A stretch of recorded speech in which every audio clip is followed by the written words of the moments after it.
Okay, it is recording. So welcome to the webinar on interconnectedness of domestic violence and homelessness. My name is Brennison Wheeler. I'm the Education and Outreach Coordinator at Women's Advocates, which we'll kind of talk about in the next slide here.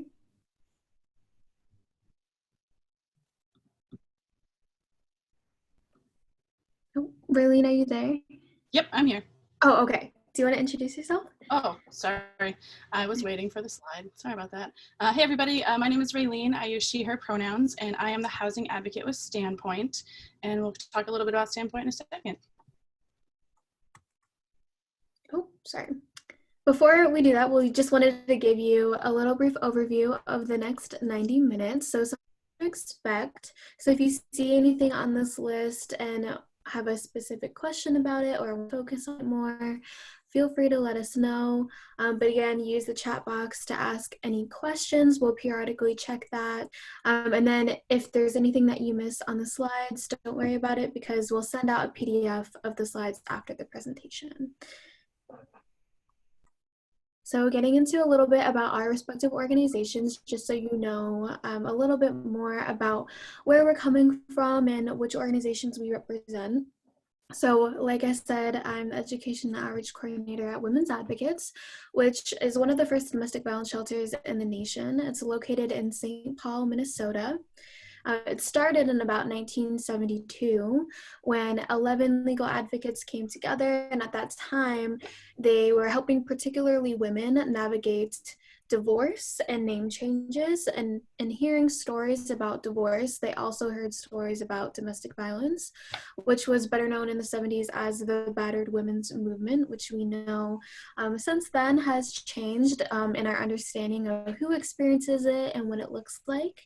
But they were able to gather enough money to get this house on the left here in this photo and have expanded since in 1974. So along with kind of our buildings expanding and growing, our mission has been changed to more accurately reflect what it is that we believe we do, which is walks with victims, survivors, and our community to break the cycle of domestic violence. So the intra-relationship cycle and intergenerational cycle as well. The services that we provide include prevention and education, as well as shelter. We have about 50 women and children that stay with us every day. We have women's and children's programming, a 24-hour crisis line, and aftercare and housing support as well, up to a year after they leave our shelter. So if you want to learn more about Women's Advocates, feel free to go to our website on the screen. We just honored our 45th anniversary last October, and oh no, my internet is unstable. Can you still hear me? Hopefully you can still hear me. Yep. Okay. And the Twin Cities PBS did a documentary series honoring our 45th anniversary as well. So if you're interested in that, feel free to go to our website and let us know if you have any more questions. And just real briefly about Standpoint. Standpoint is a really unique organization that provides legal assistance and legal help for folks that are fleeing domestic violence, folks that are working with those fleeing with domestic violence, and other systems professionals. So we have a team of both attorneys and advocates, which is really a great way to help folks in these situations. And basically our mission is to promote justice in lots of different ways that looks for different people. So we do immigration work, we do housing work, we do all kinds of different things that are related to some of the issues that victims survivors are facing. So the biggest services that we offer would be our action lines. So anyone can call us to ask legal questions about what's going on and how to best proceed. We do a lot of training and other technical assistance for victim survivors, advocates, attorneys, and other systems professionals. So that's kind of the role of Standpoint. We are here in Minnesota. So for any Minnesota folks, feel free to give us a call anytime you have questions. All right, so to kind of kick the conversation off today and talking about both domestic violence and housing, we'll kind of start with homelessness actually. And when I kind of got involved in this work, homelessness seemed like a really easy thing to define as just someone without a home, right? Well, in terms of housing programs and all kinds of other things going on, there are lots of different definitions of what it means to be homeless and what kind of homeless someone is.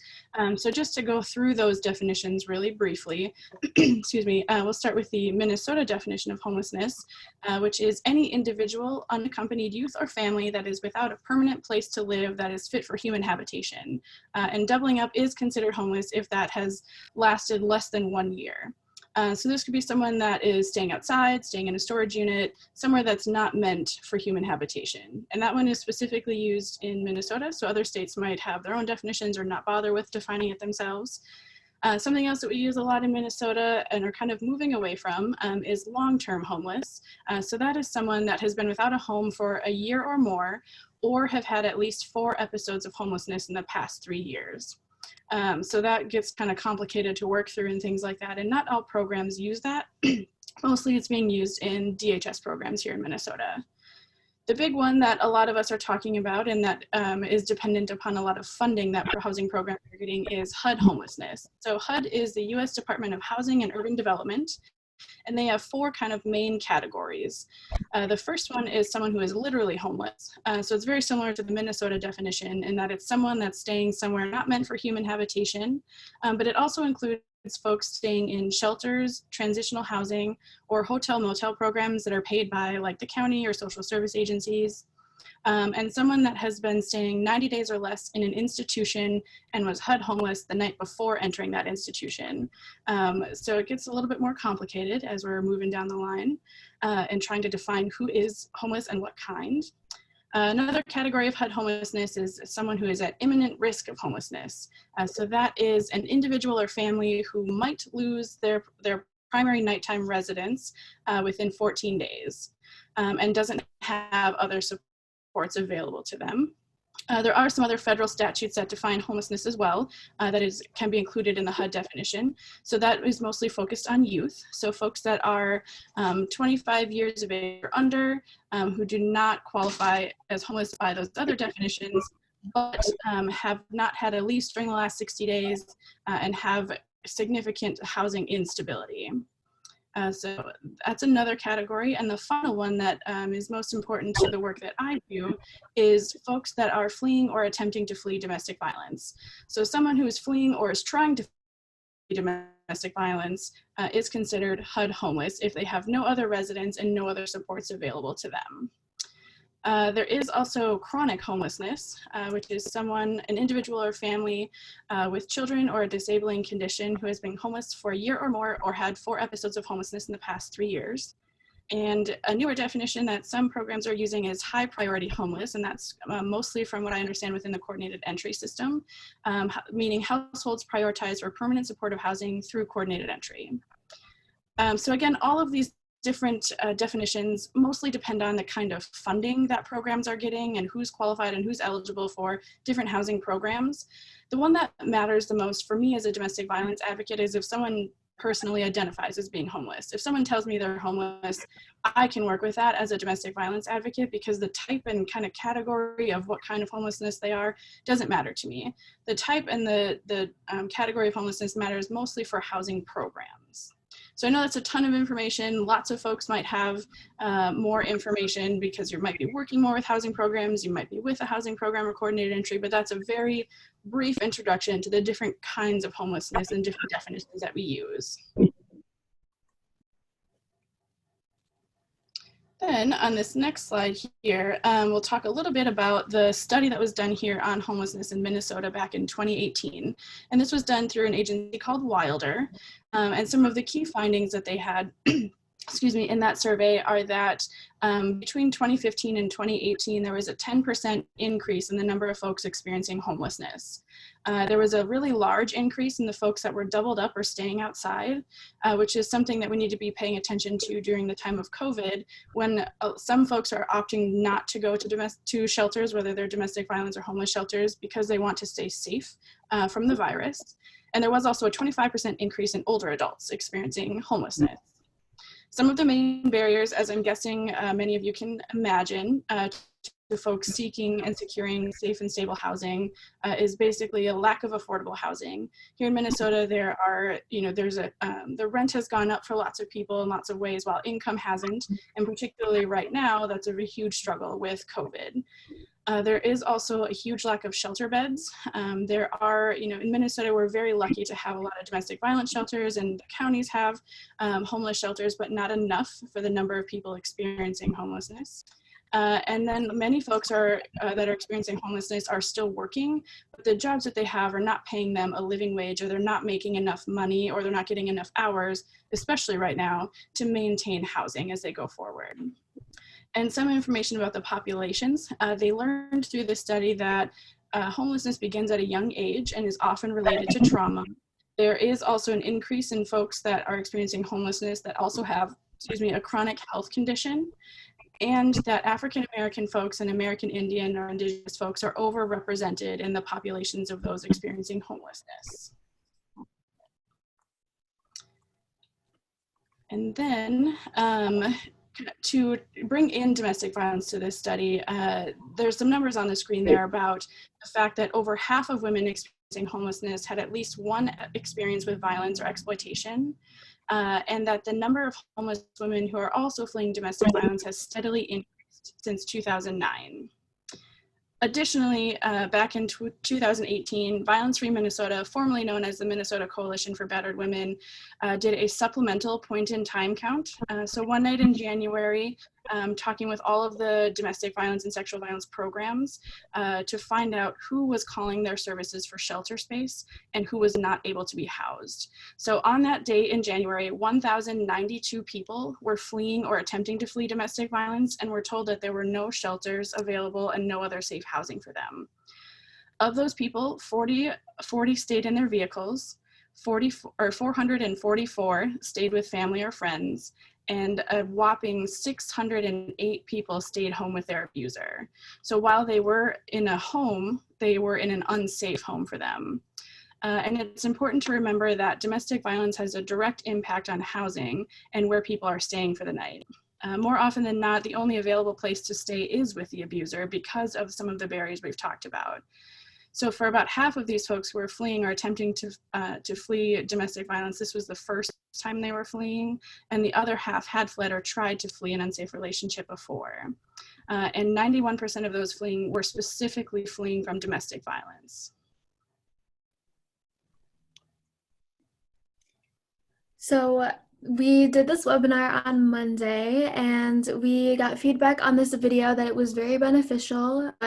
Visuals were a little lagging, so we changed it a little bit, but please type in the chat if you can't hear it or if there's an issue. But we're going to go ahead and play this short 2-minute video. Nobody should have to choose between staying in an unsafe home or having no home at all. But too often, that's the choice survivors of domestic violence and sexual assault have to make. Studies show that access to safe, affordable housing is one of survivors' biggest, most urgent concerns. This is why we can't end homelessness without addressing domestic and sexual violence. More than 80% of women with children who are experiencing homelessness have experienced domestic violence. And women are at a heightened risk of sexual assault before, during, and after periods of homelessness.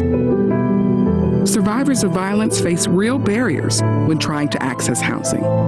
Barriers caused by the power and control dynamics of abuse, a need for safety and confidentiality, economic instability, and the effects of trauma. And these barriers are often greater for those who are most marginalized in our society, including families of color, Native Americans, immigrants, LGBTQ people, people with disabilities, and individuals and families living in poverty or who are geographically isolated. So if we are going to end homelessness, we have to understand the connections between domestic violence, sexual violence, and housing instability, and create a framework that responds to the unique challenges and opportunities this intersection creates. In order order to meet the needs of survivors and their families, we also need a greater range of housing options, from emergency shelters to transitional housing, to rapid rehousing, to permanent supportive housing. We need to continue to build the capacity of housing and homelessness programs to support survivors' safety, autonomy, and self-determination. And we need to build and strengthen partnerships between domestic and sexual violence organizations and housing and homelessness programs at the local, state, and national levels. These partnerships will give us the resources, strategies, and support we need as advocates, and the programs and policies that will support survivors' safety and stability. Together, through partnerships like these and survivor-centered policies and practices, we can end homelessness and improve families' lives. Learn more about survivor-centered housing at safehousingpartnerships.org. I'm not sure how many of you have seen that video, but hopefully you found that helpful on understanding that interconnection that we'll discuss further in these slides. So these are some of the main points that were made in that video, just as a visual. So each slide will have a link to the different source. So once you get the PDF, you can definitely explore those links in more depth.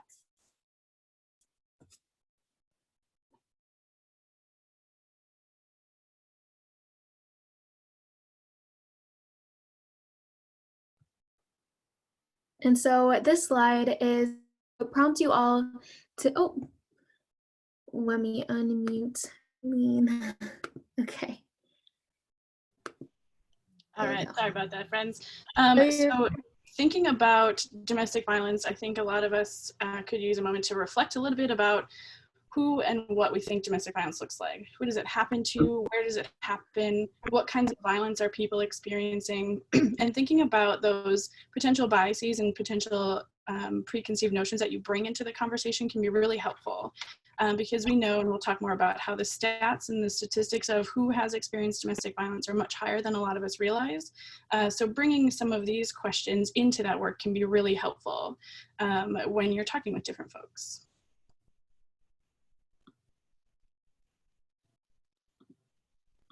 And this screen, folks in Minnesota will recognize this is target field, and we know that the rates of domestic violence and the number of women who have experienced domestic or sexual violence could fill target field 17 times.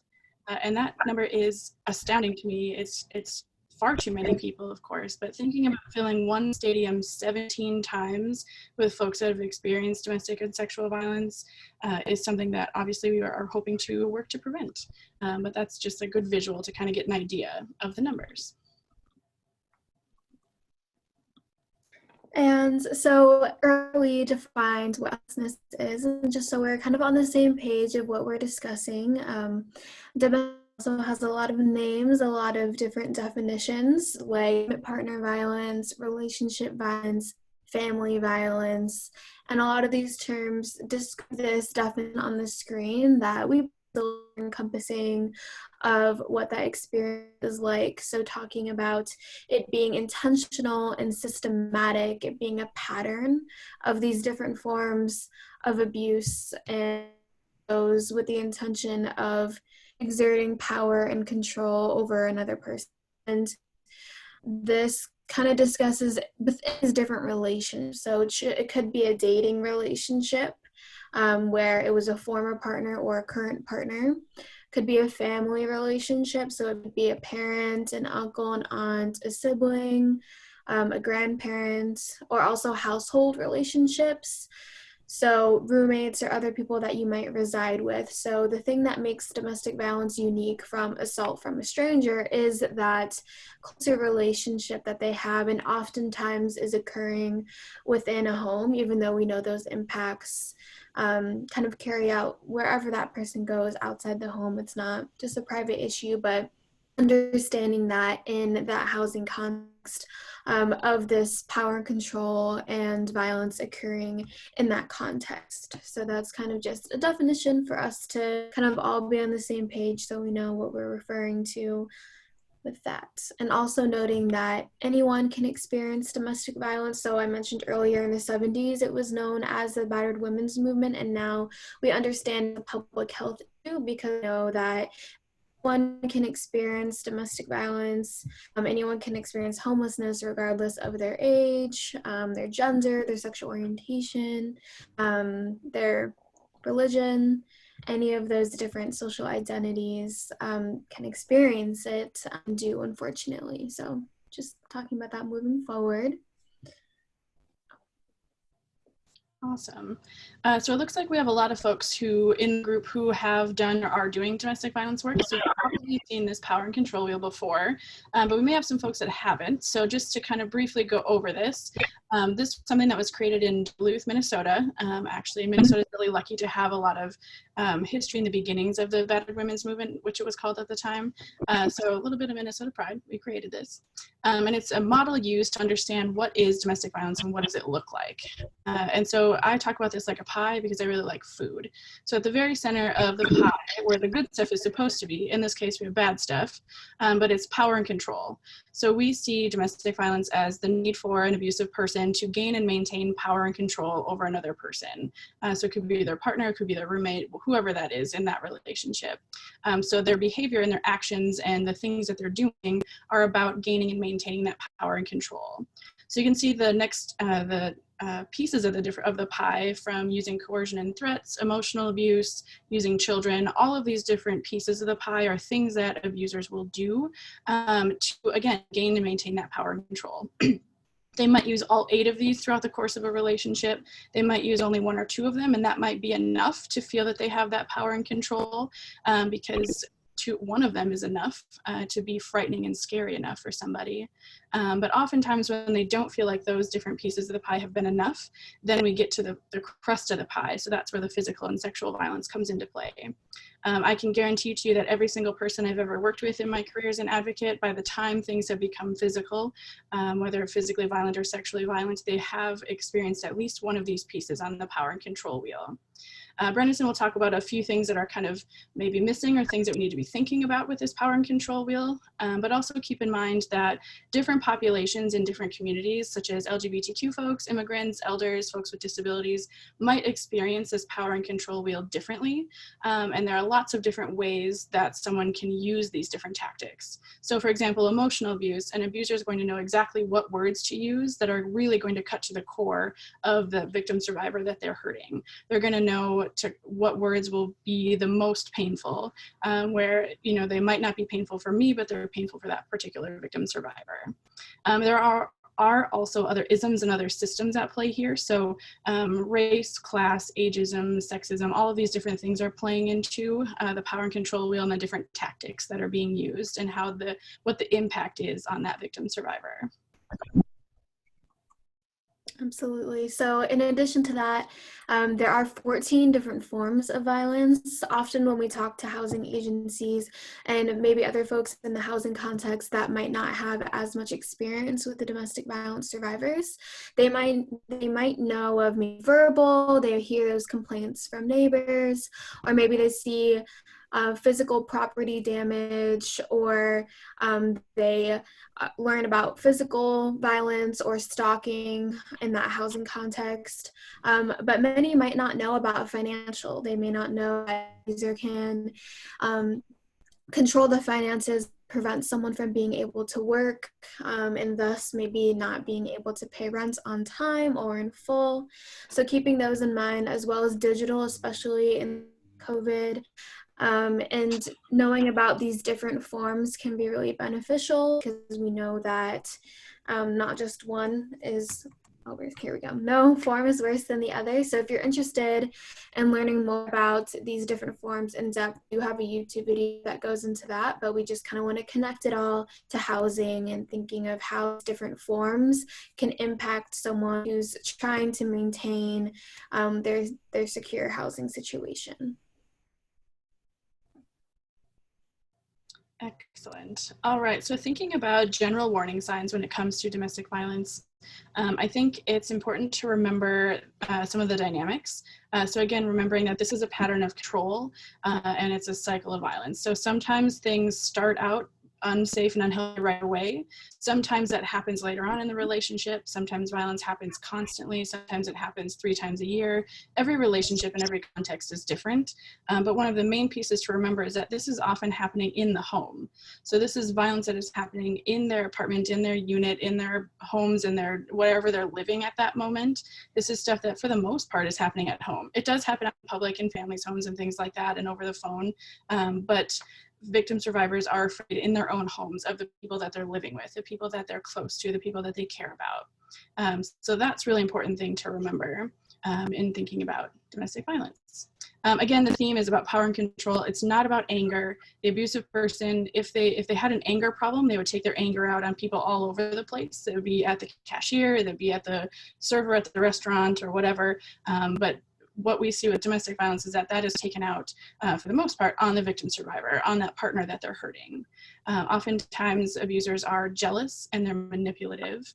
And again, they're using all of those tactics of that power and control wheel, or some of them, or whichever ones they feel like are effective, essentially. It's also important to remember the impact of trauma. So domestic violence and homelessness and sexual violence can all be a source of trauma for people, whether they've experienced it themselves, whether they're children watching their parents experiencing it, if they're in the room with someone who is experiencing domestic violence, that trauma can have a lasting effect on all of those different parties, including the abusive person. So trauma can have an impact on how the victim survivor is talking about their experience, is remembering their experience, and all kinds of different ways that trauma affects the brain. There's all kinds of training on that. This is not the time or place to get into that. But if you're looking for good information, The Body Keeps a Score is a really good book. Anyway, some other warning signs to be thinking about with folks experiencing domestic violence might be a change in behavior. So that could be a change in their personality. Maybe someone was super upbeat and outgoing and liked to come into the office and talk with their landlord all the time, or would joke around when they're turning in their rent, and maybe now they don't. Maybe their clothing has changed. Maybe the activities that they're participating in changes. Maybe they used to go to a support group at an agency, or used to go to church every week or something along those lines, and they kind of pull away from those things. It's hard to notice that now in the time of COVID, of course, because we're all kind of trying our best to stay safe and stay home. But keeping that in mind is really important as well. And also a change in communication can be really important to pay attention to, especially now because victim survivors are at home with people that are unsafe to them. So making a phone call to talk with someone might not be an option because their abuser might be in the room with them. They may not be able to get outside to do that. They might not be able to use the internet to search for resources. So if there's any kind of change in communication to you as an advocate, as a landlord, things like that, those can be signs to be paying attention to. Victim survivors will also often minimize their experience or make excuses. So, maybe hiding some injuries or hiding damages within the unit, or trying to explain them away, or not really having a clear answer. Those can also be some signs as well. It's also important to remember that if you see one of these signs on the slide, it doesn't necessarily say this person is experiencing domestic violence. It's something to be paying attention to be curious about, to know that they may come to you at some time to share that something has been going on, and just paying attention to and addressing if and when the time is right.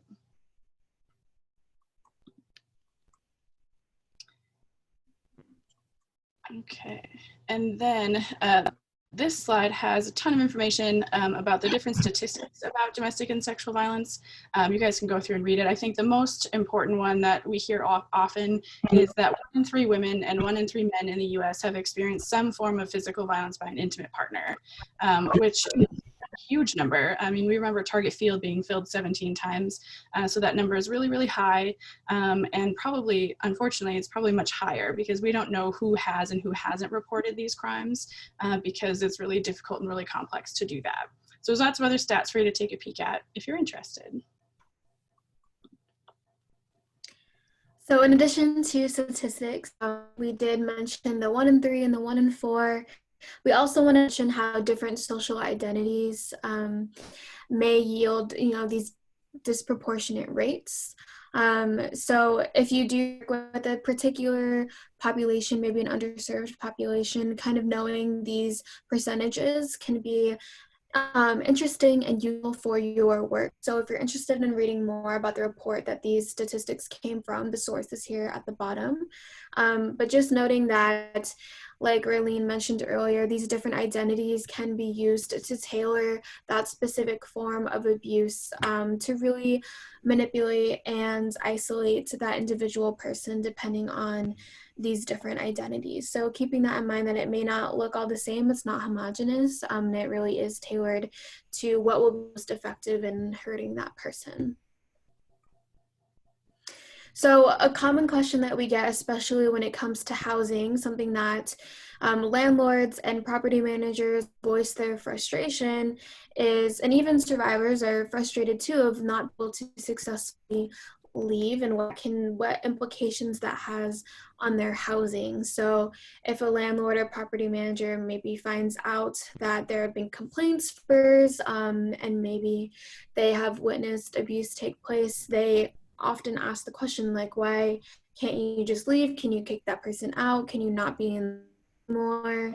And the answer to that question is different for everyone, but these are some of the common themes that have come up.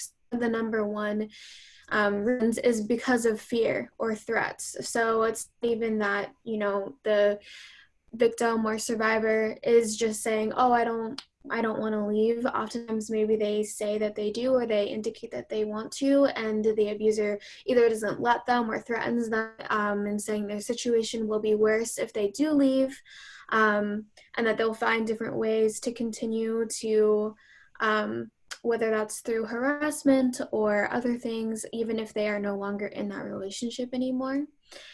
So that could be a reason. They could also, again, use children, maybe threaten them. Insufficient institutional responses. Maybe they read on the news and hear different stories about how survivorship is criminalized, and may get responses from that of, oh, I don't want to call the police because maybe I have a friend who tried to and they weren't helpful, or just different messages that they might receive of not being supported in that capacity. And lack of housing, lack of resources for those things. So maybe the person that they're with controlled all their money or took all their money or didn't allow them to work, and so they don't have enough money saved up to be able to move out and support themselves, or maybe their kids as well, without the support or the financial support rather, in the resources that the abuser might hold. There also is love and sympathy for someone who might be abusive. And so especially if it's a family member, but in the context of an intimate relationship too, oftentimes it doesn't stop abusive.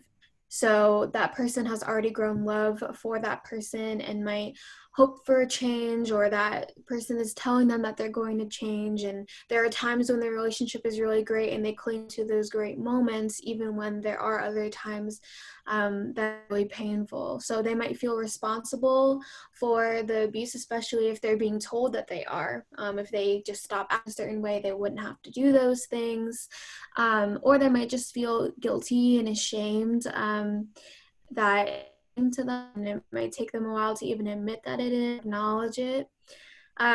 So again, more threats of either suicide or homicide, or also so as we talked about earlier, that intergenerational cycle, the fact that abuse is a choice, it's still kind of a learned behavior. So if that's all that anyone has ever experienced growing up and all the relationships that they've been, they might just think it's a part of a relationship, and they might kind of resign themselves to that, or just not know of an alternative way of experiencing love.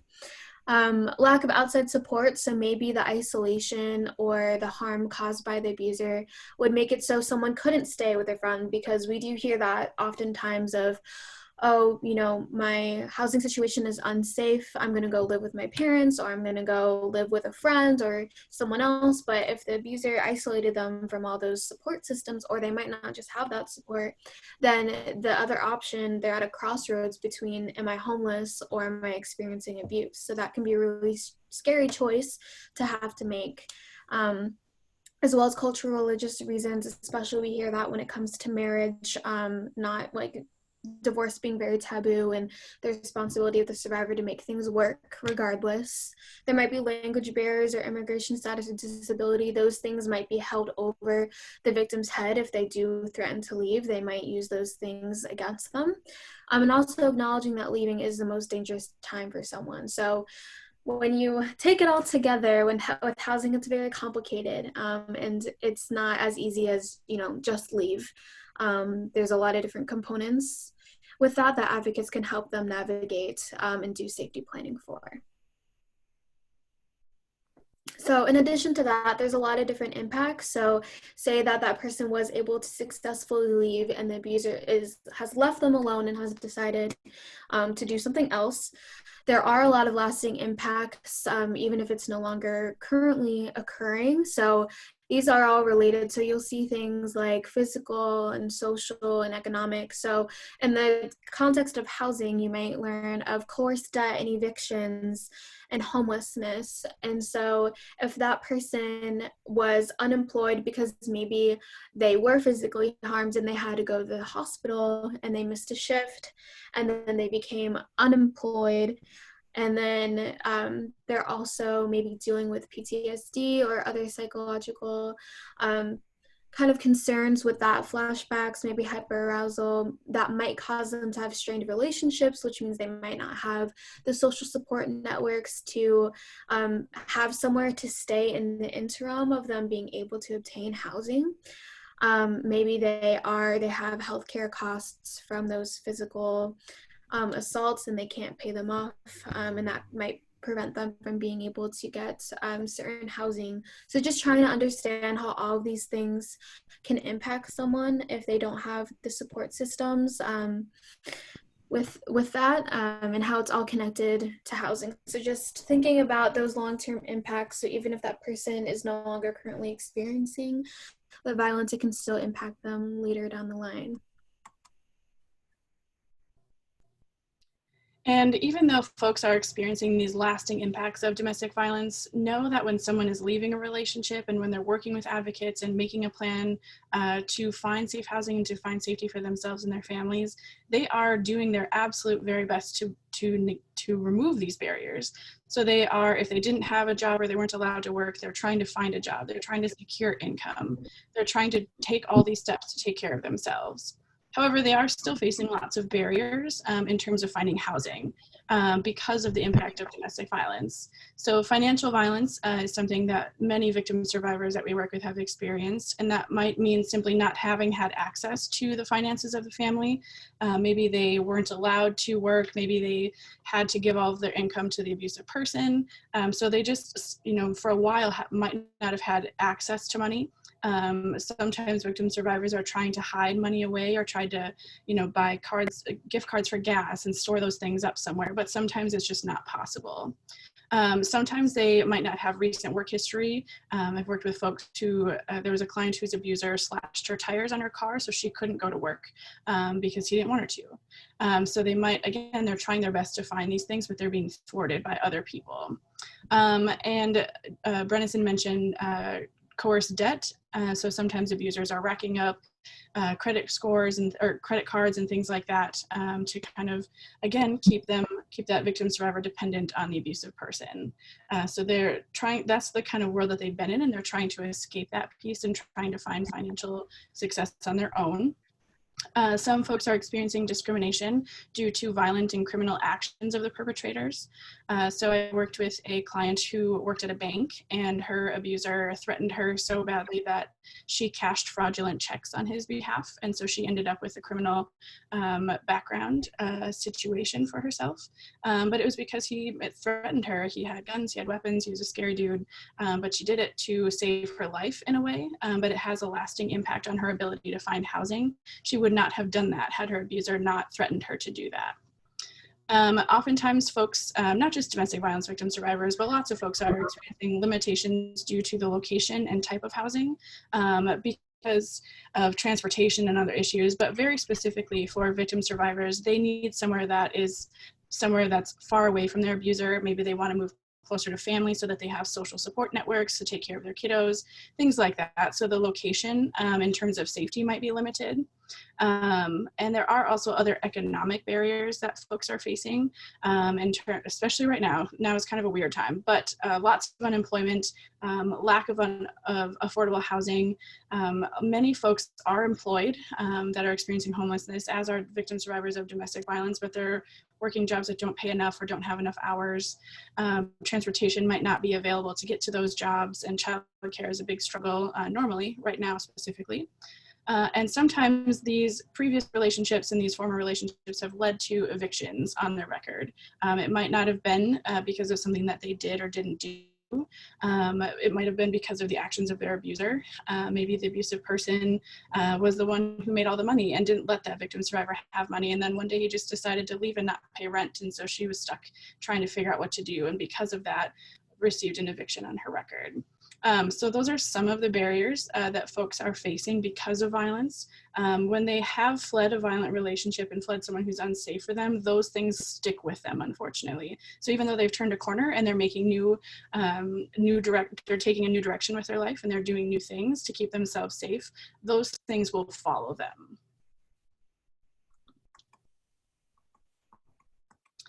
Some of the things that might come up for victim survivors of domestic and sexual violence on tenant screening reports.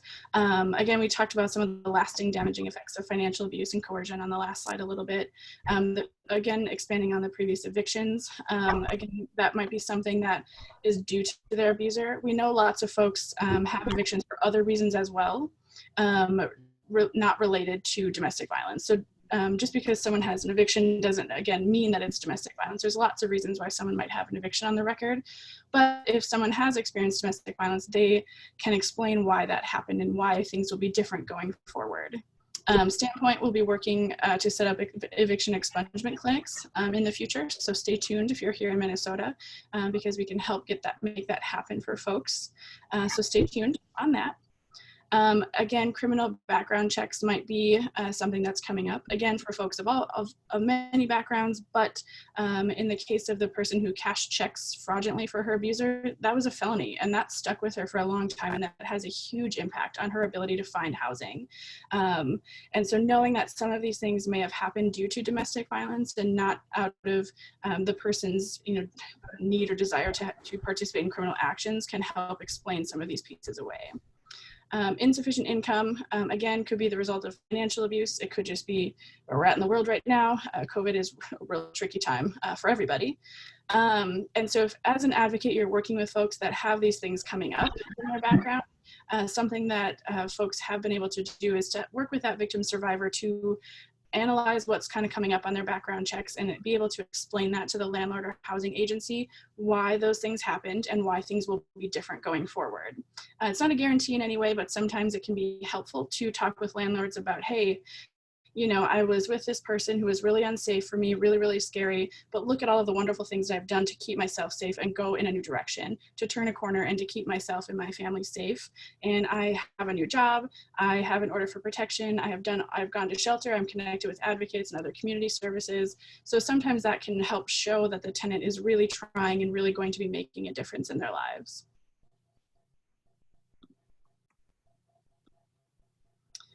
There are some warning signs that you can kind of pay attention to in working with folks that are looking for housing. Some of the things, again, are not necessarily going to say that this person has experienced domestic violence for sure, but it's things to be paying attention to and to be curious about. So someone paid rent on time for a really long time, then all of a sudden things have changed. They're maybe a day late and then they're 3 days late or something like that. Or maybe they're asking, can I pay half of it now and half of it later? Sometimes that's a good time to have a conversation. Again, it might not be domestic violence related at all. It might be that their hours were cut at work or something along those lines. But having that conversation can help prep the tenant and yourself for whatever is to come next. Noticing any injuries or that people are experiencing those physical markers of violence. So, we see in Lifetime movies all the time, people wearing lots of clothing and makeup and really big sunglasses and hats and stuff like that. But that does happen because people are embarrassed and ashamed of the violence that they've experienced and don't always want to talk about it. So again, that can be an indicator that something might be happening. Maybe someone, excuse me, has a ton more visitors or fewer visitors all of a sudden. Maybe they're not leaving their apartment, their blinds are closed all the time, and you just kind of notice a change there. Just generally a change in their behavior, kind of like we talked about before, different personality. Maybe they're just not engaging all the time. Maybe there's like a tenant like party of some sort or barbecue and they're not coming to those things anymore. Maybe their kids aren't going to the pool. And again, these things are really hard to notice during COVID, but things to keep in mind for the future. Change in their visits to the office. Maybe they look different. Maybe they talk different. Maybe they just drop the rent off and leave. Maybe they don't come at all. Maybe they used to call and chat with you sometimes and ask about different things going on in the unit. Maybe that doesn't happen.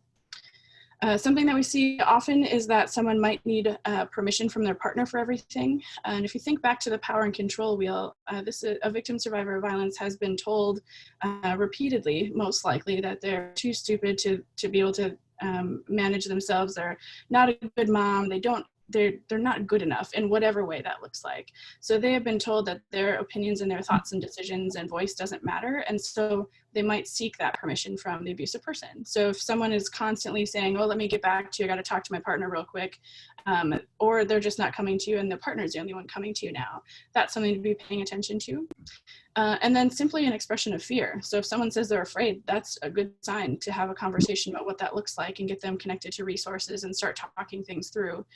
Because again, these are things that are happening in their home. And if we can keep people in their home safely, that would be great for everybody.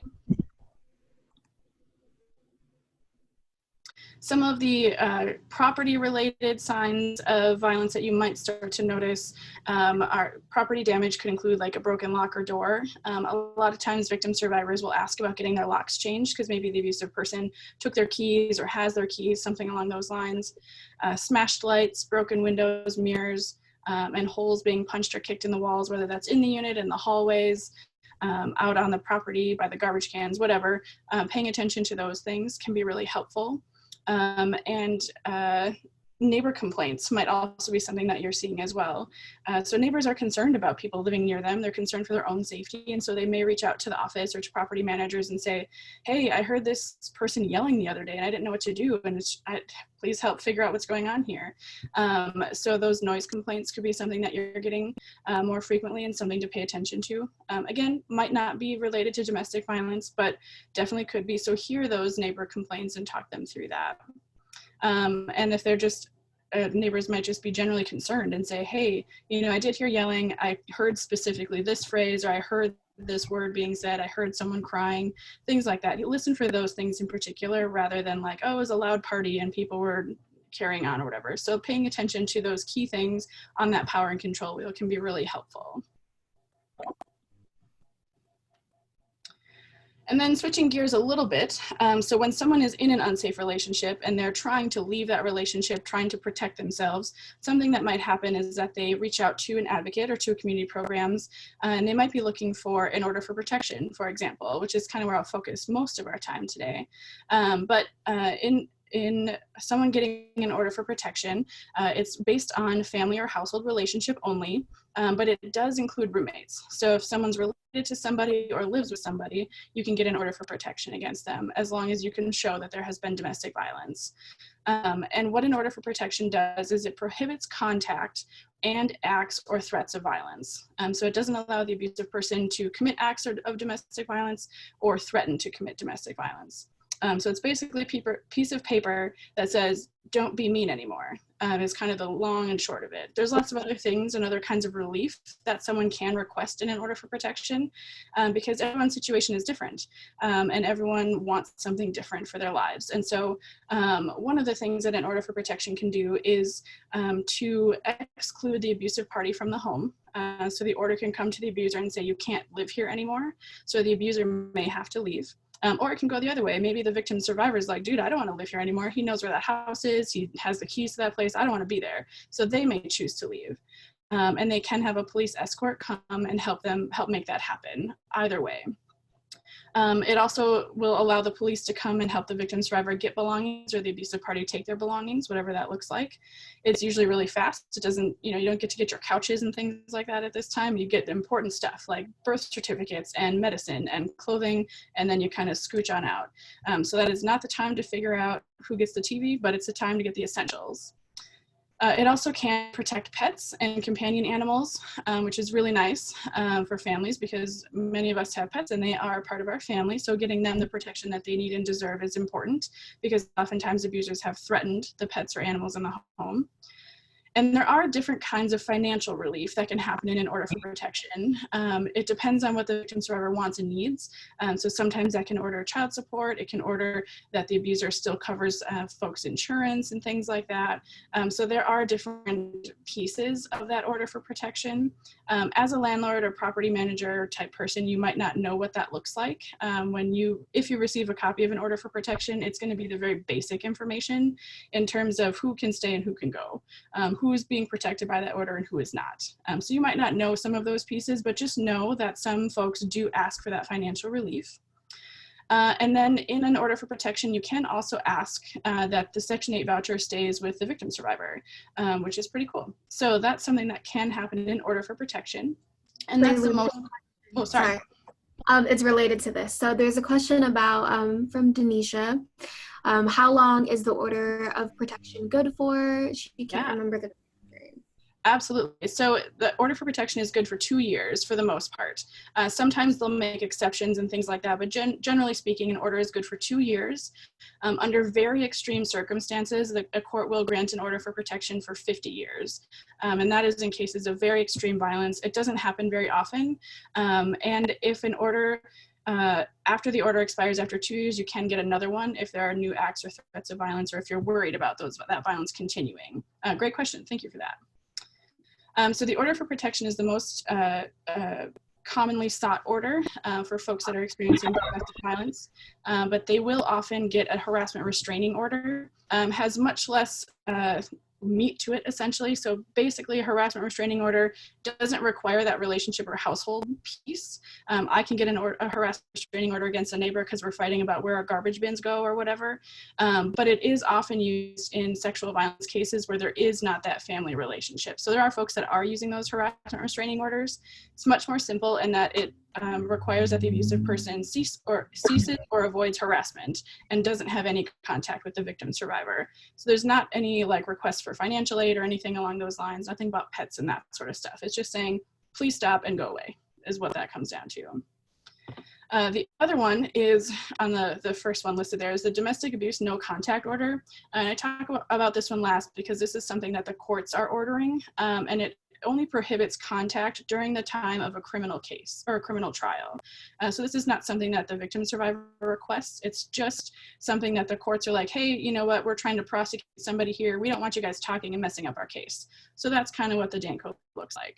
Most often, folks are going to be seeing that order for protection or the harassment restraining order, and victim survivors are encouraged to give those to their landlords if you have a good relationship with that landlord, because it can be helpful in a safety plan.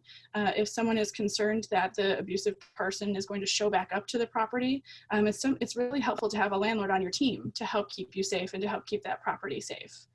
So those are some of the remedies that folks are seeking. Order for protection and harassment restraining orders is not right for everybody, so not everyone who's experiencing domestic violence gets one. But yeah, that's a kind of basic overview for folks that are getting orders.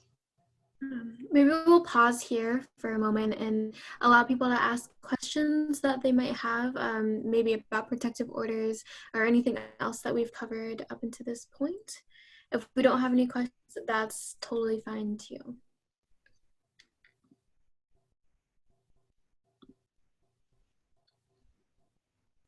We have a question.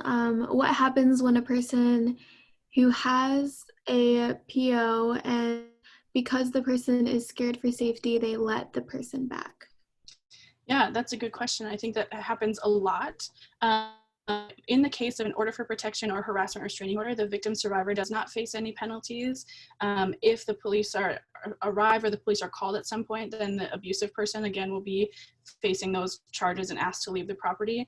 In domestic abuse no contact order, depending on how it's written, both parties can face the consequences of letting someone back. And so both parties are very aware that they're not to talk to each other. But that happens all the time. That's a very good question. Sometimes folks will take an order for protection back and they'll want to get rid of it because they're afraid of the abusive person. Yeah, so I think that does happen, unfortunately. But again, they're being threatened, and a piece of paper is not enough to keep somebody safe all the time. So that's when folks are relying on other safety tools in their toolkit. So they're talking to other advocates, they're talking to their friends and family, they're talking to their jobs. All kinds of other things are going on behind the scenes as well. Another question. I have seen a case of a victim whose spouse took OFP against them and threatened them. How do you help in such cases? Yeah, that's a super complicated one. That happens a lot. The victim survivor, the person that we would identify as the victim survivor might have an OFP taken out against them by the spouse who might be the abusive party. That is a time to call Standpoint to get some more particulars to find out what's going on and how we can help, because that gets really messy and it's a little bit complicated to explain on a webinar. So give us a call. Thank you for that. Feel free to continue to type in questions. These are really great questions. And as we stated, some of it might be very complex and it might depend on the particular details of that situation, but we're definitely here to help with more individual kind of circumstances via our contact info. So we'll move on to the next slide, but continue sending in questions that are relevant for your guys' situation. So another question, in addition to why can't victims successfully leave, is why does the abuser keep coming back? Maybe they know that they have been trespassed from the unit, but they're still, they're just very determined to continue to gain power and control over that person, and those tactics may escalate because they feel like their power and control has been threatened. And so studies have shown that it takes on an average of 7 attempts to successfully escape an abusive relationship because of those threats and all the things that we've talked about. It can be really difficult to navigate away from that. So this is just a slide that kind of talks about the cycle within a relationship, but not to say that it's predictable. One of the main things about violence is not knowing when the next threat, outburst, whatever you may call it, may happen again. And these different numbers, different stages, they might last various amounts of time. They might be in a different order, but it's just for some people to have an understanding of, typically it goes through some kind of pattern, right? But not necessarily this is step 1, step 2 in a regimented way, but just to have a deeper understanding of that. In the context of one of our main suggestions, we suggest that you connect tenants or people that you're supporting and helping with the community resources and asking them what you can do that would help them feel safe in that moment, because this dynamic might look different for their specific relationship. So always asking them what would be safest. The answer might not be to trespass. So we'll kind of discuss that in the next slides about options of supporting in a housing context, but this is just to know if you do see that abuse coming back, it might just be for these different reasons instead of the victim letting them, quote unquote, back in. So a little bit more about having a conversation. We get a lot of questions of, okay, I'm not sure if this is my place or my role. If you are a domestic violence advocate, I'm sure you know a lot and have had many conversations about this, and that is part of your job, of course. But for those who aren't and maybe are in a more housing context, they might not know, they might not want to overstep their boundaries. They might not feel comfortable, or they don't want to say the wrong thing is often what we hear as well. And so these are just some suggestions that you have, but we do want to note that, yeah, you might not be a social worker, you might not be a domestic violence advocate. We don't expect you to be by any means, but we do recommend that you are connected with someone who is. And there are things that you can do if you find yourself, maybe you did a walkthrough of the unit and you saw damage, or you've heard of noise complaints, about arguing. And so you might mention those things, sticking to the facts, not saying, oh, are you experiencing domestic violence? Typically people will not want to say, yes, or they don't identify with those terms.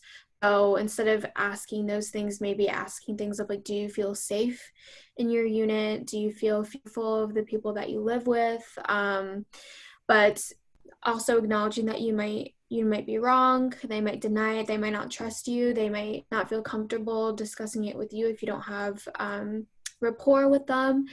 But maybe if they do disclose and confirm maybe some of your suspicions, you can give them a warm referral. So we have a lot of resources that we'll talk about in next slides. But just saying, I know of Roxy Walker, the lead family advocate at Women's Advocate. She'd love to be able to talk to you and help support you. Meet them where they're at. They might not be ready, again, for maybe a full trespass. Maybe they think will escalate the situation and make the abusive person more upset. But always asking if it's safe for you to give them resources. Other things, of course, saying that you believe them, thanking them for trusting you with that information, giving those information advice. And then just some things, this is from, so Minnesota Coalition for Battered Women was the former name. It's now called Violence Free Minnesota. Each year they do a homicide report for relationship violence. And they've done that for 30 years. And these are consistent themes of what they call lethality factors. So signs that things might get worse and might escalate to homicide. So these are things like histories of violence. So maybe that the tenant is the abuser and you might have seen, different relationships where that person has been harmful, but especially things like station or to firearms, or maybe they've lost their job or there's actual or pending separation. So just kind of being aware of those different things. There's other factors such as being pregnant for that victim. So keeping an eye out for those when you're determining, is this a situation where I reach out to an advocate or I need to call the police? And we did have a quick question about narcissism and how people who are narcissists preying on weak folks. And I guess in terms of a domestic violence advocate, we don't ever diagnose people as being a narcissist or anything along those lines, but we do hear a lot of those traits and concerns. So with narcissism, I'm not a mental health person, I'm not a therapist or anything like that, but I do know that with narcissism comes a lot of manipulation, and that is kind of par for the course in domestic violence, and making someone afraid.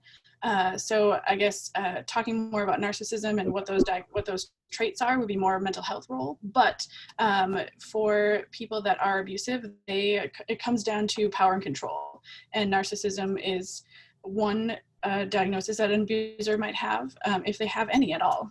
Some don't and some do. So I guess I'm not super clear on that, but I also am not a therapist, so I can't dig into that a little bit more. Yeah, absolutely. I think you were talking about different traits and different things of that nature, like gaslighting, things of if that person, thinks of them in a certain capacity, they may distort reality for their benefit. And that is a common tactic used by abusers as well. So there's a lot of parallels between those things. As far as kind of like preying on specific people, there are a lot of different components with that, but being able to identify ways that will be effective in harming someone regardless of who they are is definitely a tactic as well. But thank you for adding that.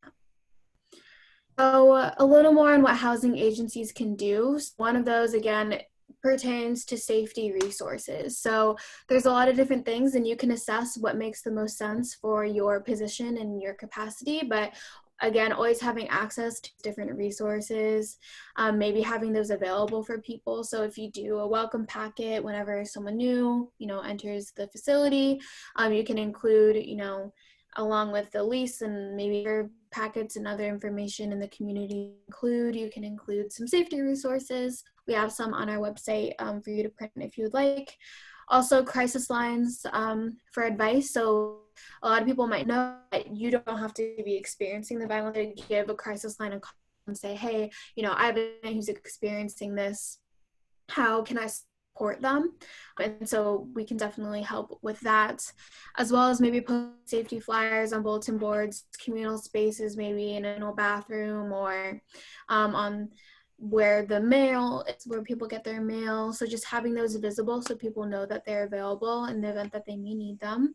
And also keeping safety resources in the office. If they do come to and hey, I have an order for protection, and then you can also say, would you also like other safety resources in the community? They might say yes, they might say no, but you can also keep that on record if there is an event where a neighbor maybe called the police and the police didn't know order for protection. You might be able to provide that copy of the records for them, or any trespass documents or photos if there's a security system. So just being aware of that.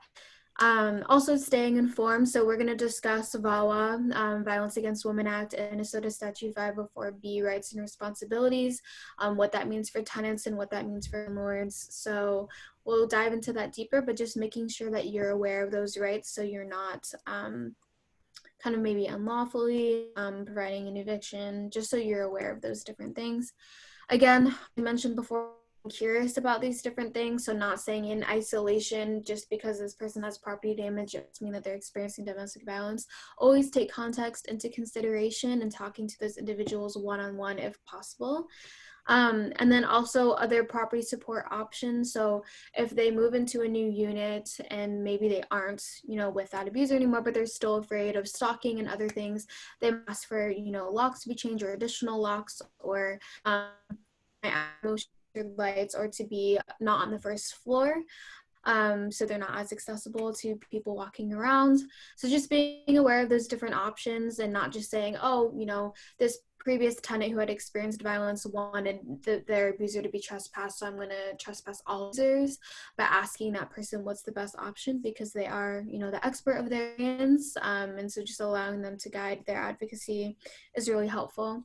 Also having realistic and trauma-informed expectations. We do hear from some landlords that, okay, this tenant exercised their VAWA rights and now they want to revoke them, maybe due to fear, maybe due to different things.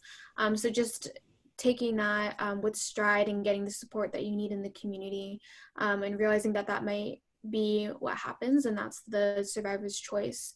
And meeting them where they're at, acknowledging that cycle, making sure that you are never, victim blaming or saying that they're responsible for their own abuse. So those are some things that housing agencies can do. If anyone has anything they want to add, that'd be wonderful. But these are some of the main things before we move into some more specific logistics of the different rights and laws. Okay, we'll move on. So these are some ways that advocates can help. So I mentioned that you can reach out to crisis lines and maybe be connected with a specific advocate that you might build some rapport with and have a connection with. Know that a lot of our housing advocates at Women Advocates, they have specific landlords that they work with, and they might navigate different situations and making sure that they can get different subsidies and different things. So advocates can be really, really helpful in this context, so you know that you're not alone. They can help support at meetings or on the phone with landlords or housing authorities. They can also provide rights to the landlord to accompany maybe VAWA or those different rights documents and be a qualified third party. So if you are an advocate and you want to learn more about what you can do to support someone's VAWA documents, we'll have a link for that too. You might also want to provide copies of those rights to the person you're working with, just in case they don't know. You can contact them on behalf. You can help them safety plan. So maybe say, okay, now you're in a new unit away from this person. What can we do to keep you safe? Or maybe you have to continue to live with the abuser and you're planning on what you're going to do in order to escape that situation. You can also assist in applying for protective orders as well. So those are just some things to be aware of what advocates can do. And now on to legal support. Perfect. So the things that Brennan has been talking about are the different ways that the victim survivors are trying to keep themselves safe and the different ways that advocates can help them do that. We talked a little bit about the orders for protection as well, which is great.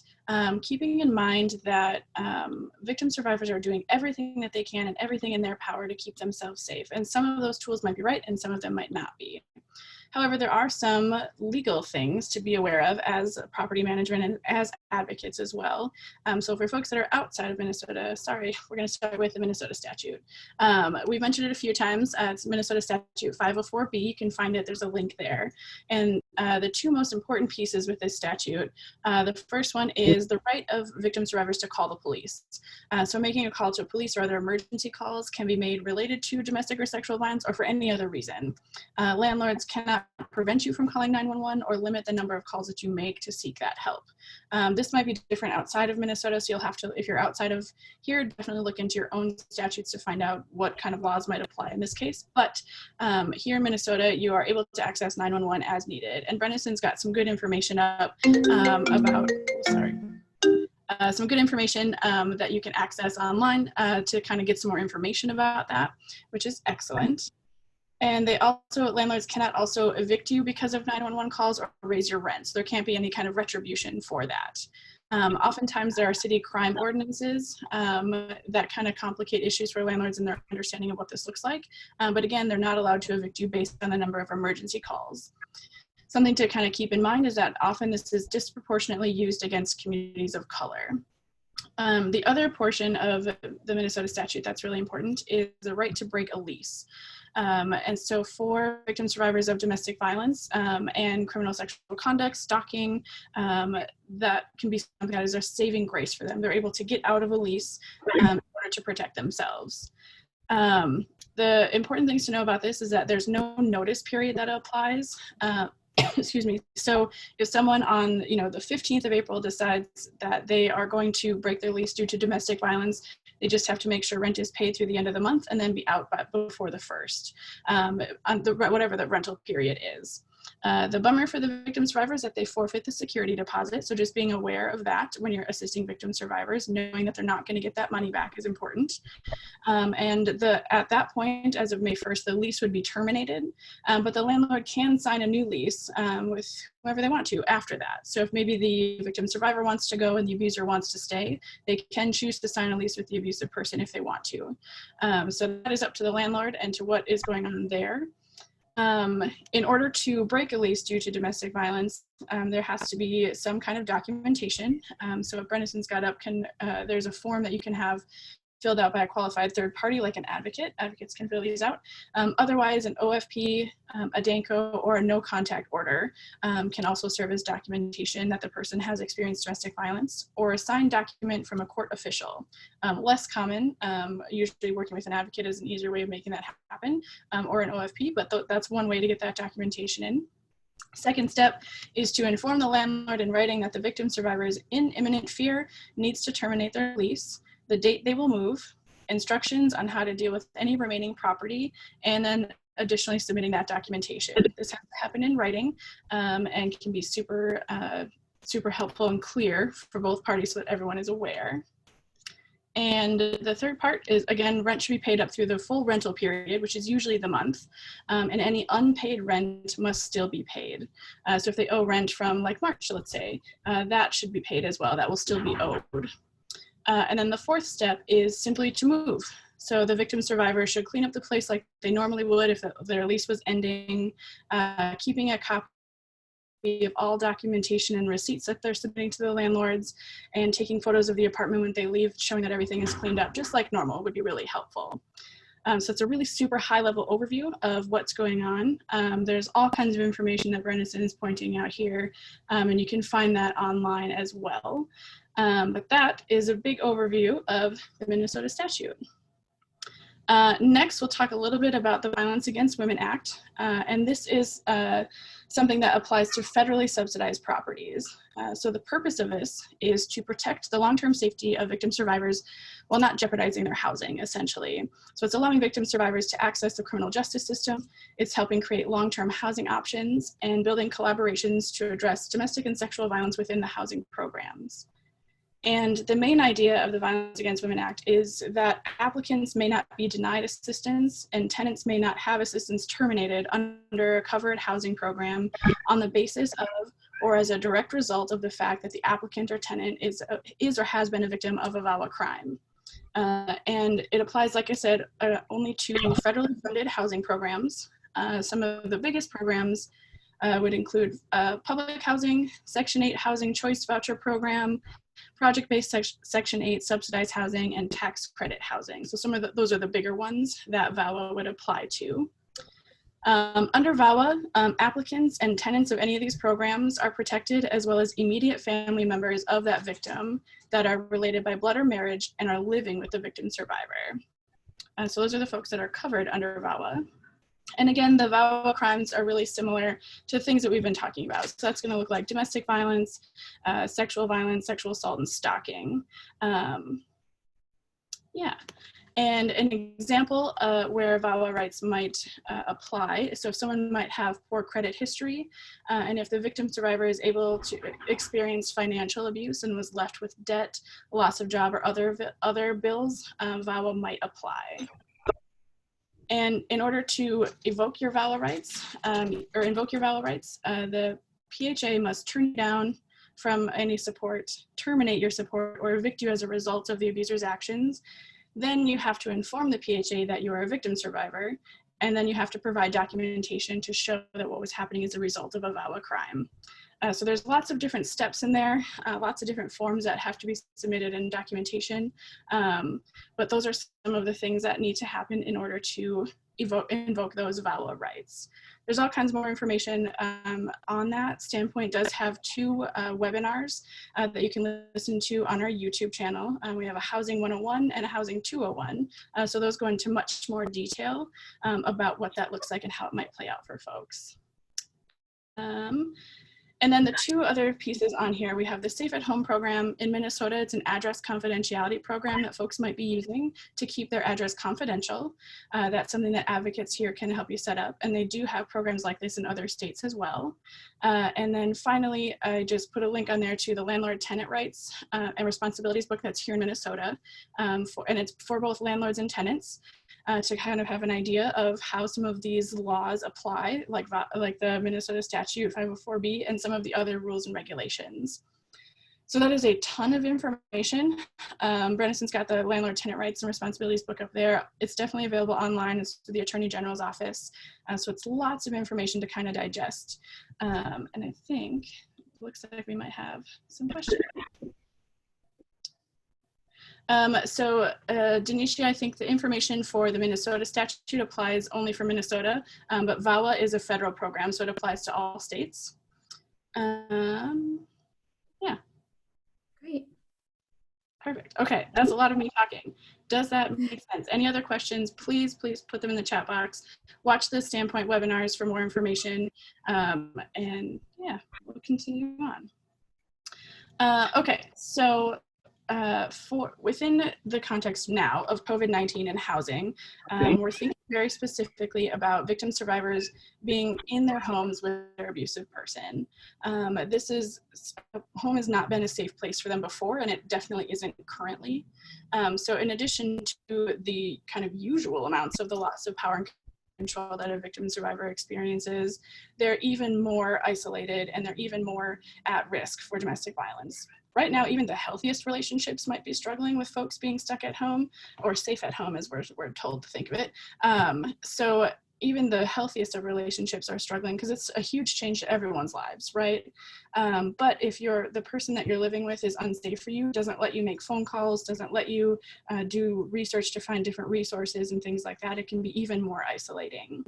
Lots of people have lost their jobs, domestic violence related or not, and that creates an even larger burden for victim survivors of domestic violence who may not have had that financial security before. There's travel restrictions, folks are sick, there's all kinds of services that are being offered only online these days, and maybe victim survivors don't have access to online resources. And that's really complicated for folks to be navigating.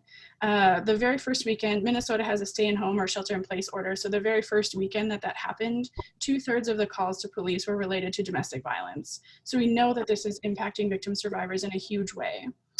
In other areas of the world, people just aren't calling and reaching out to victims or to advocacy agencies. So calls to different agencies across the world have gone down because, again, people can't reach out, or the way that they're reaching out is very different. So people are much more at risk right now. The one thing for victim survivors that is maybe a saving grace is that evictions are prohibited due to non-payment of rent here in Minnesota. We don't know what that will look like down the line. We don't know tons more other than that. We don't know what will change because everything changes all the time. But that's something that is helping folks stay safe in their homes, safe from the virus anyway. So there's lots of different things that are changing related to COVID-19 and folks' ability to access resources. Speaking of resources, this might be more applicable once COVID-19 is over, but I know a lot of these organizations mentioned in this resource kind of file here are still open and are trying to shout from the rooftops that they're open and ready to still help people in a way that makes sense for their situation, their circumstance. There's also a ton of online resources and safety tips and things of that nature. So on our website, we have a safety resource web page that is linked on the PowerPoint, and also send in the follow-up email. We have one specifically for COVID-19 with safety tips, safety planning for survivors, housing support, legal advocacy. And then we also have general trifolds and different safety planning and local resources. We do have national resources located on this large Google Doc that you can search for certain different resources and organizations depending on who you're working with and what support you need. So I'll be sure to link that in the email that I sent out, as well as the housing resources webpage as well. So as far as how to refer these to people, there's a lot of different things. There's suggestions down here of what you can say, stating there's a lot of different resources. What kind of resource do you think would be most helpful for you? Can I show you maybe this trifold that has a lot of useful information and they can read through it and decide what they need? If it would be safe for them to have a resource card, or maybe writing the phone number, the crisis line down in their phone under a different contact name, whatever would make the most sense for that individual person.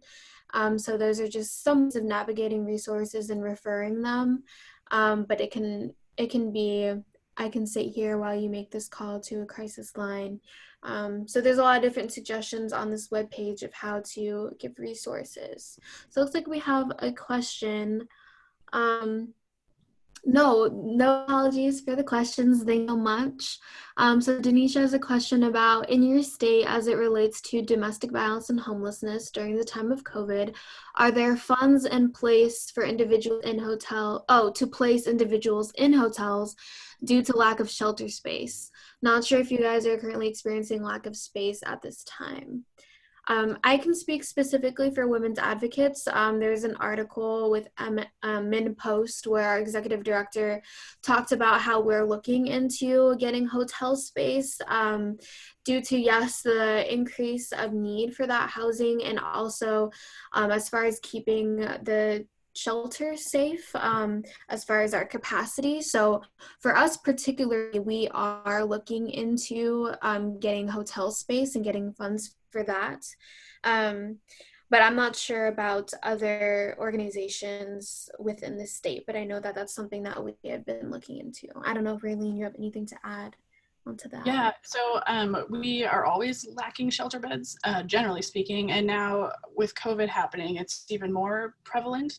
I know that some of the counties have, I think Hennepin County specifically, which is kind of our metro area, has reached out to and placed a lot of folks that are experiencing homelessness and are at higher risk with chronic health conditions in hotels and motels. I know they're having staffing issues and trying to figure that out. My friend is a social worker working with elderly folks and was pulled in to work in that situation. So there's a lot of work to be done to figure out how to do that and how to do that safely with enough staffing. So things are happening. We're working on it. We're doing our best. Everything is kind of up in the air. But yes, definitely currently experiencing a lack of space. I also read an article that folks that are experiencing homelessness are not interested in going to shelter because they're not able to socially distance themselves from each other. Because shelters, for homeless shelters anyway, they're more crowded. There's like lack of personal space in general. And so some folks are choosing not to access the shelter system simply because they're afraid of the virus. So there's lots of different ways that people are handling it. The counties are doing what they can. But in rural areas in Minnesota, I don't know that that's an option because the hotels and motels are closed. So metro area, better hope for folks that are experiencing homelessness getting into a hotel motel program, but it's not a solution for everyone. Not every agency is able to do that. Good question. Yeah, thank you.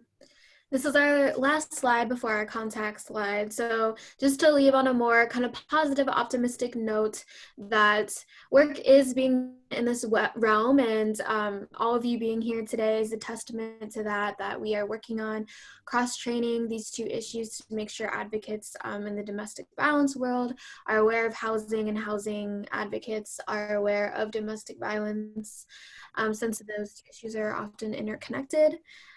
So also making sure that landlords and property managers are being trained and are having access to resources. Also dedicated housing advocates and case managers. I'm sure many of you that are DV specific are really passionate about this. And so we know that your work is making a huge difference. Prevention efforts to stop this violence from starting in the first place. As well as emphasizing these needs when people are discussing affordable housing and livable wages, and asking the question of what about DV survivors and how will this impact them. Things like standpoints, upcoming expungement clinics and legal efforts to help reduce those barriers. And then also others that, as we mentioned earlier, a lot of people responding to these house calls, domestic violence calls, are law enforcement. So making sure that they're aware and as trauma informed as possible is an effort that has been being made as well.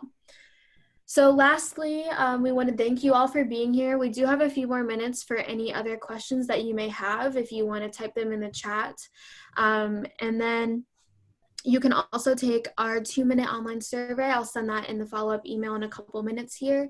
That will be really beneficial for us to be able to tell people, you know, this presentation is really helpful and is important. And then you can also tell us any constructive feedback on how to improve the presentation. So I'll send the link in the chat right now if you have time to take that quick survey.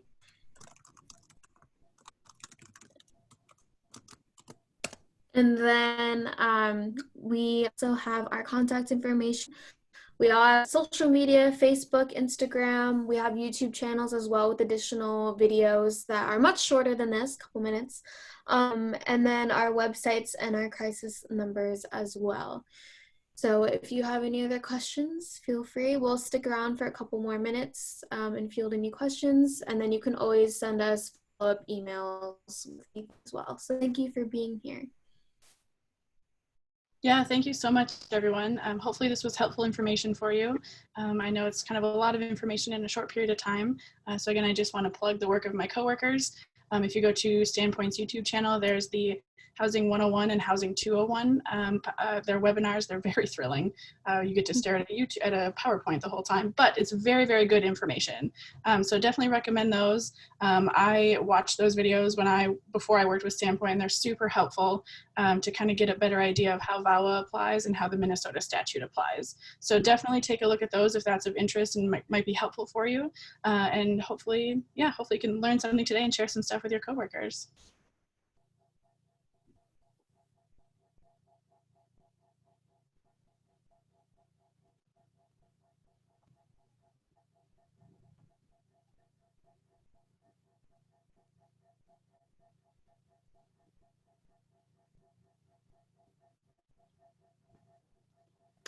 Well, it looks like there are any questions remaining. Everyone's very appreciative and grateful, so we are really happy about that. We hope you all gained some new information from this. I'll start a webinar in a couple seconds here, but again, I'll send a follow-up email if any other questions come up. Don't hesitate to reach out to us, but I will stop sharing the screen. And here we are. And I'm gonna stop the recording.